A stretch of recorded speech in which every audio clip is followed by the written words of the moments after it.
来到安平的林面牛公园，这是台湾灯会的台南4大展区，邀请到日本、荷兰原住民、新住民以及客家等无同族群的20位艺术家，展出共同创作的18件作品。这个公园幅员蛮大的然后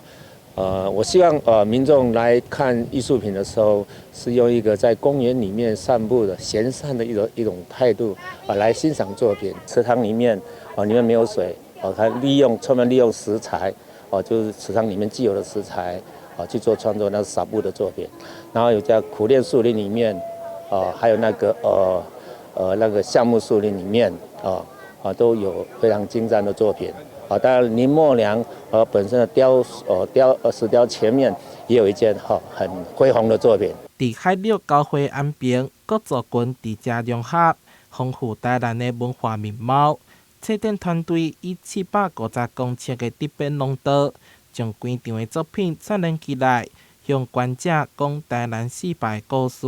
安平灯区这边，他在回应这个安平是一个。就是一个历史场域嘛，我们这边要说一个历史故事啦。一开始是一个船的意象，刘章老师跟李文勇老师的那个就是帆跟船嘛，其实就是说明安平这